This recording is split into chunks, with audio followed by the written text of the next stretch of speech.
Welcome back to the Caregiver Minute, where every weekday family and professional caregivers gather to refine their skills, gain inspiration, and prepare to serve. Yesterday, I told you about an experience I had 12 years ago when a spouse called me in distress because she just couldn't figure her husband out. And she went on to relay a very different kind of progression in his dementia symptoms than you would see with Alzheimer's disease. In the end, he got a diagnosis of fronto-temporal degeneration. I want to talk to you a little bit more about FTD and the ways that it can show up. As the name suggests, fronto-temporal degeneration involves the deterioration of the frontal lobe and the temporal lobe. Well, the frontal lobe is like our governor. It controls reasoning and planning and judgment. It's what allows us to have a social filter. It's what allows us to control our impulses and to shift gears. The temporal lobe has a lot to do with language skills. And it's also in the temporal lobe that we find the hippocampi, the memory center of the brain. But with FTD, generally you don't get memory loss that's as pronounced until a little bit later on.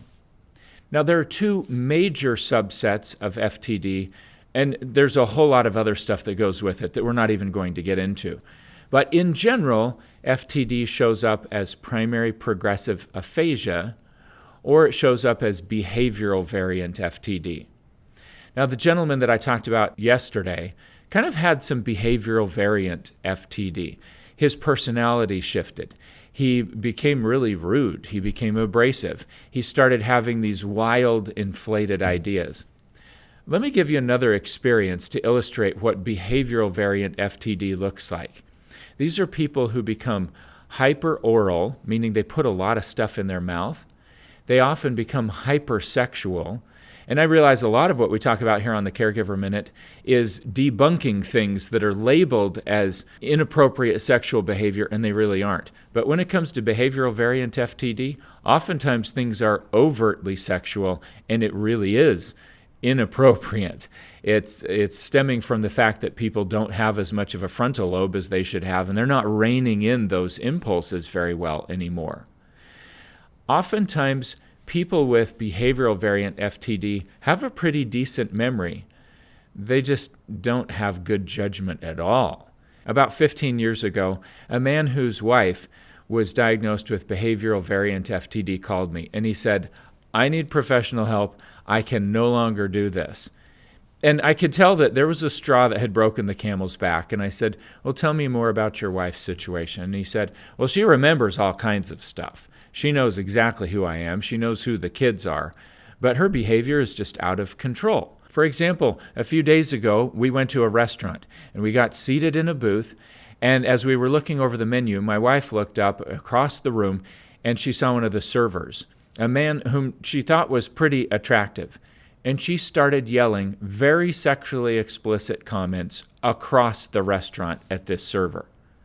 Well, he went on to tell me how mortified he felt, and he took his wife by the hand and tried to gently say, let's go somewhere else. And so they went to leave, and as they were walking out, there was a group of soldiers sitting in a booth in uniform, and his wife saw them, and she reached into her purse, pulled out a wad of cash, and literally threw it at them while saying, "Thank you for your service." It was completely out of character for this retired school teacher who would probably be appalled at her behavior if she were earlier in life looking at someone else acting in that manner. Now, when she moved into the memory care community that I ran, she remembered my name every time she saw me. But she also had some really strange ideas about who I was. She thought that I was the superintendent of the school district and that she was there to teach. And sometimes she would get irritated with me that I had her books and I hadn't given her her books back. That's a pretty good example of what behavioral variant FTD can look like. There's a different variant, though, called semantic variant that affects language a little bit more. Now, semantic variant FTD often shows up as primary progressive aphasia, where people rapidly lose the ability to speak. I once served a woman in memory care who was teaching school very successfully, and her husband took her for a 2-week vacation out of town. And about a week into it, she started losing the ability to speak. And it went from bad to worse so rapidly that within a couple of days, he cut their vacation short, they came home, and they started going to doctors. And it took about 6 months to get a diagnosis. But in that time, she almost completely lost the ability to speak.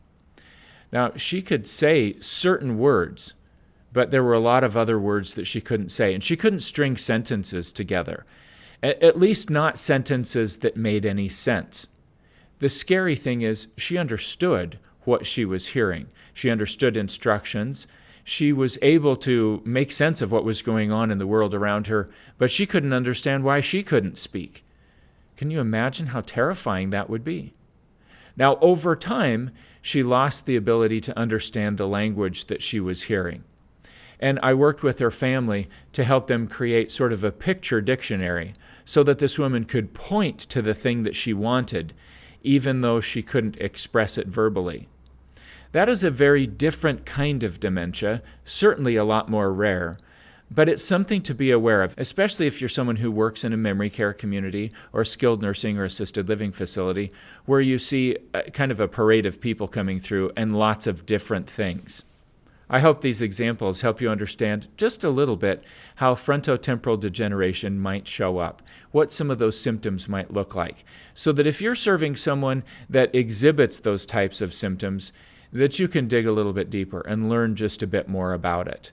The more we understand about how a particular type of dementia is affecting the brain and what parts are particularly deteriorating, the easier it is to come up with strategies that make sense for that person, that make it easier for us to get good results with them.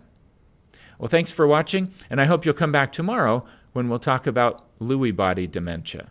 Have a great rest of your day.